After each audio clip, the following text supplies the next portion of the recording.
Pourquoi le stress abîme-t-il votre peau? On pourrait aussi appeler cet article « Le stress à fleur de peau ». Car la peau est non seulement le reflet de notre santé mais elle est aussi celui de nos états d'âme. Si vous êtes stressé, angoissé ou irritable, vous aurez remarqué que ce stress peut se manifester aussi sur la peau avec des boutons, de l'eczéma, du psoriasis, une transpiration excessive, voire un zona. Pourquoi le stress peut-il être la cause de bien des problèmes de peau? Ne dit-on pas de temps en temps « je suis mal dans ma peau » et cela s'applique aussi bien à notre état intérieur qu'à celui extérieur.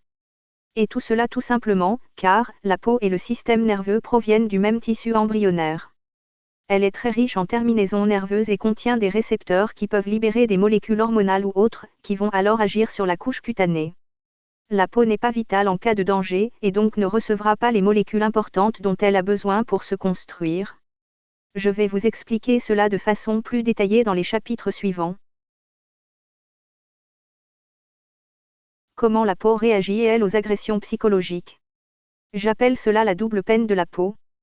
Peine numéro 1, la vasoconstriction altère la barrière cutanée.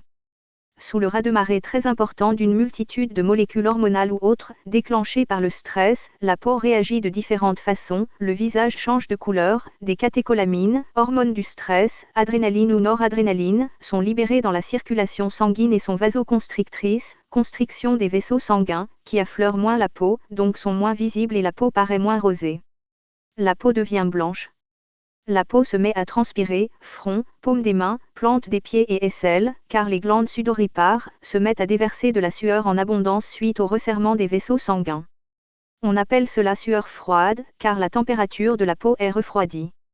D'une part par le resserrement des vaisseaux sanguins. D'autre part par l'évaporation de la sueur, qui a comme conséquence physiologique de faire baisser la température. Les poils, d'ailleurs, se redressent aussi pour mieux la protéger contre ce refroidissement. Cela donne la chair de poule.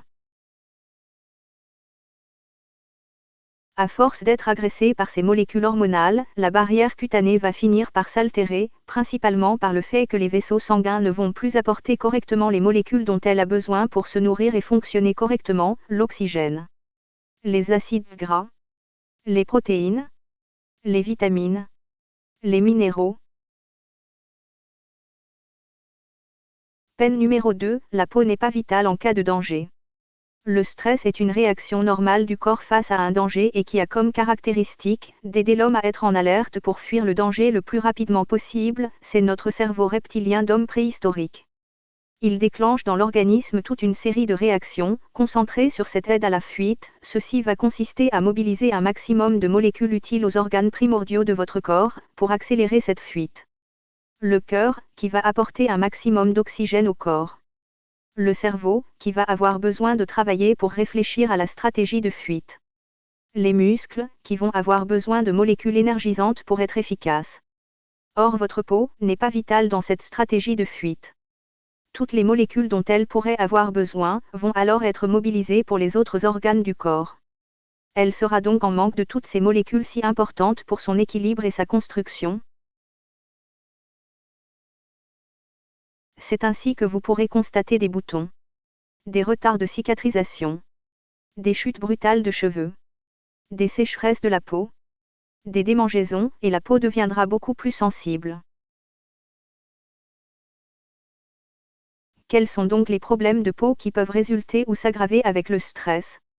Voici quelques manifestations cutanées de ce stress: les dartres, l'eczéma, les dermites séboréiques, l'herpès récidivant, le zona, l'acné, le psoriasis, les ongles rongés, une plaque de calvitie, des démangeaisons de névrodermite.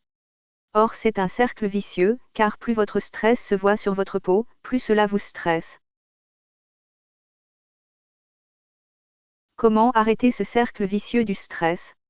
Il y a deux façons conjointes d'agir sur ces problèmes. Tout d'abord en traitant les symptômes de ces problèmes de peau pour éviter qu'ils n'engendrent à leur tour un stress. Puis en agissant sur la cause de ce stress et en réduisant l'anxiété pour mieux gérer le stress. Commencez par traiter votre problème de peau en choisissant d'apporter à votre peau les fameuses molécules dont elle a besoin, le plus souvent des acides gras essentiels comme les oméga 3 ou des molécules anti-inflammatoires ou antibactériennes. Fabriquez donc le sérum huileux dont elle a besoin et appliquez-le régulièrement sur votre peau. Votre peau ira déjà beaucoup mieux. Et vous vous sentirez déjà bien mieux, car vous aurez cassé ce cercle vicieux. Puis traitez votre anxiété, consultez un médecin, un réflexologue, un sophrologue ou un naturopathe. Enfin, vous pouvez pratiquer la respiration abdominale chez vous. Elle fait travailler le diaphragme, ce qui va dénouer le plexus solaire pour un meilleur calme intérieur. Car, l'adrénaline déclenchée par le stress accélère le rythme cardiaque. C'est le système nerveux sympathique. Le système nerveux parasympathique, lui, va ralentir les battements du cœur, relâcher le tonus musculaire et induire de la détente. Ceci grâce à la respiration abdominale. Elle est à pratiquer quelques minutes par jour, 5 à 10 au réveil. Installez-vous sur un canapé en fermant les yeux et posez les mains sur le ventre, au niveau du nombril. Et gonflez votre ventre en inspirant. Après l'inspiration, attendez un peu, puis expirez tout doucement, cela doit durer plus longtemps que l'inspiration. Refaites cela 10 fois de suite. Avez-vous déjà remarqué cet effet du stress sur votre peau ?